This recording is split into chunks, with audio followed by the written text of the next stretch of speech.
सरसों का साग अगर घर पर बन रहा है तो मक्की की रोटी भी डेफिनेटली बनती है, लेकिन जब हम मक्की की रोटी बनाते हैं इट्स वेरी डिफिकल्ट क्योंकि वो टूटती है। तो इस प्रॉब्लम का समाधान क्या है? एक तो यह है कि आप छोटी छोटी रोटियां बनाएं, पानी का हाथ लगाकर उसको तवे पर सेकें।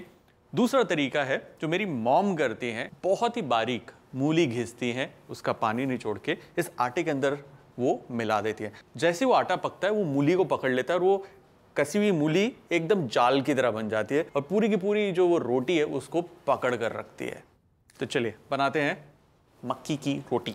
सबसे पहले हम लेंगे ये मूली और इसे पतला पतला घिस लेंगे। Alright, this is enough. इसके अंदर जरा सा नमक डालेंगे ताकि ये पानी छोड़ दे। 5 मिनट के लिए इसे अलग से रख देते हैं। अब हम लेंगे मक्की का आटा, ये रहा। इसमें डालेंगे थोड़ा सा नमक, बारीक कटी हुई हरी मिर्च। ना प्लेन मक्की की रोटी से ज्यादा बेटर है कि अगर उसके अंदर थोड़ा सा फ्लेवर हो। ये है मूली के पत्ते, इसे हम अच्छे से मिला लेंगे। मूली के पत्ते अपना एक अच्छा शार्प फ्लेवर देते हैं। ये मूली, इसका पानी हम निकाल देंगे।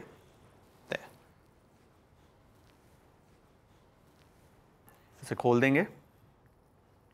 अब थोड़ा थोड़ा करके पानी डालना है क्योंकि ये जो है मक्की का आटा ये बहुत ज़्यादा पानी नहीं पीता और क्योंकि ये बहुत ज़्यादा ड्राई होती है इसे अच्छी क्वांटिटी देसी घी के साथ पकाया भी जाता है और सर्व भी किया जाता है। आप चाहें तो मक्खन के साथ भी इसे सर्व कर सकते हैं। अगर आप गौर से देखेंगे, वो जो मैं जाल की बात कर रहा था, when you are pulling it, ये छोटे छोटे छोटे छोटे मूली के जो कतरे हैं ये कैसे बाहर निकले हुए हैं। सो इस एक लिटिल ट्विस्ट से टेस्ट तो आता ही है, साथ ही साथ आपसे आसानी से बन भी जाएगी। अब एक छोटा सा पेड़ा बनाएंगे हम इसका। एक तरीका है, सूखा ये जो मक्की का आटा लेकर इसके ऊपर लगाएं। बड़े हल्के हाथ से इसे बेलन से भी फैला सकते हैं।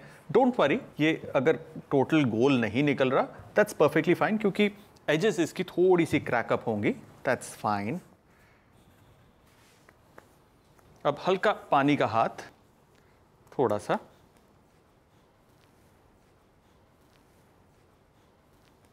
और इसे गर्मा गर्म तवे पे डाल देंगे। मीडियम हॉट फ्लेम पे इसे पकाना है और इसे पलटना है। अब इसके ऊपर जाएगा देसी घी अच्छे से ऑन ऑल साइड्स। आप ये भी कर सकते हैं, पूरा ये पराठा पकाने के बाद उतार कर फिर देसी घी लगा सकते हैं, चुपोड़ सकते हैं जिसे कहते हैं। बट मुझे ऐसे ज़्यादा पसंद है।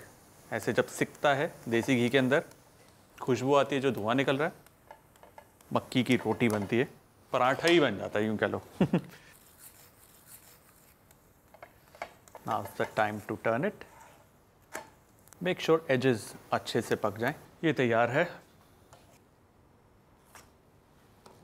लुक एट दैट, ब्यूटीफुल, अच्छे से ब्राउन हुई है, पकी है, इवन साइज है, बिल्कुल नहीं टूटी, पकाने में आसान, खाने में यम। इसके साथ चाहिए तो सिर्फ सरसों का साग, और सरसों का साग की रेसिपी, उसका लिंक डिस्क्रिप्शन में है। सरसों का साग, मक्की की रोटी, ब्रिलियंट।